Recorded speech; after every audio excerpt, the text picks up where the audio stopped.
ৰূপালী জয়ন্তী বৰ্ষত ভৰি দিয়া ভেটেৰিনাৰী আৰু ডেইৰী পেঞ্চনাৰ্ছ ফৰাম অসমৰ 25 সংখ্যক বাৰ্ষিক সভা খানাপাৰাস্থিত পশু চিকিৎসা মহাবিদ্যালয়ৰ প্ৰেক্ষাগৃহত আয়োজন কৰা হয়। এই সভাৰ মুখ্য অতিথি হিচাপে উপস্থিত থাকে পদ্মশ্ৰী পাৰ্বতী বৰুৱা আৰু কুশল কুমাৰ শৰ্মা।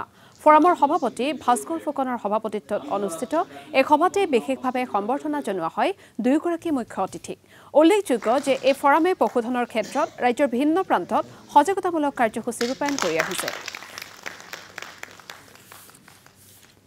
2000 চনতেই যিসকল পুৰোধা ব্যক্তিৰ প্ৰচেষ্টাত এই ফৰামখন গঢ়িছিল। আজি আহি 25 বছৰ অৰ্থাৎ ৰূপালী জয়ন্তী উদযাপন কৰিবলৈ আমি সমৰ্থ হৈছোঁ। আৰু এই ৰূপালী জয়ন্তী আমি দুদিনীয়াকৈ পাইছোঁ। শনিবাৰ 4 জানুৱাৰী আৰু 5 জানুৱাৰী দেওবাৰ দুদিন। আৰু এই ফৰামৰ যিখন আমাৰ বছৰীয়া সভা তাত আমি মুখ্য অতিথি হিচাপে পদ্মশ্ৰী ডক্টৰ কুশল কুঁৱৰ শৰ্মাদেৱক নিমন্ত্ৰণ কৰি আনিছোঁ।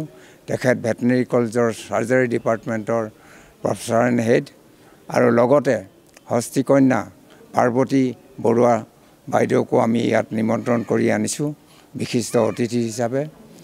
আৰু এই অনুষ্ঠানটোত গোটেই অসমৰ পৰা আৰম্ভ কৰি অৰুণাচল মণিপুৰৰ যিসকল প্ৰাক্তন ভেটেৰিনেৰিয়ান অৱসৰী ভেটেৰিনেৰিয়ান তেখেতসকল ইয়াত আহি যোগদান কৰিছে। প্ৰায় 250ৰ পৰা 275জন প্ৰাক্তন ভেটেৰিনেৰিয়ান তেওঁলোক আজি উপস্থিত হৈছে। আজিৰ এই অনুষ্ঠানটো হোৱাৰ উপৰিও অহাকালি এই 5 জানুৱাৰীত দেওবাৰে আমাৰ বছৰীয়া যিখন সাধাৰণ সভা সেইখন অনুষ্ঠিত হ'ব। আৰু এই অনুষ্ঠানতে আমাৰ মুখ্য অতিথি হিচাপে ডক্টৰ অমৰজ্যোতি চৌধুৰী উপস্থিত থাকিব। আৰু আমাৰ এই ভেটেনেৰী কলেজ পশু চিকিৎসা বিজ্ঞান মহাবিদ্যালয়ৰ বিজ্ঞান গুৰু ডক্টৰ বিবেকানন্দ শইকীয়াও গেষ্ট অফ হিচাপে থাকিব।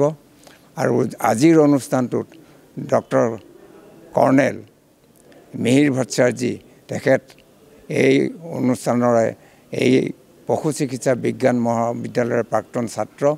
তেওঁ অৱসৰী পুনেৰ পৰা আহি যোগদান কৰিছে। তেখেতে আমাৰ যিখিনি ষ্টুডেণ্ট আছে তেওঁলোকৰ ভৱিষ্যতৰ ৰোডমেপটোৰ বিষয়তে এটা আলোচনাত মিলিত হ'ব।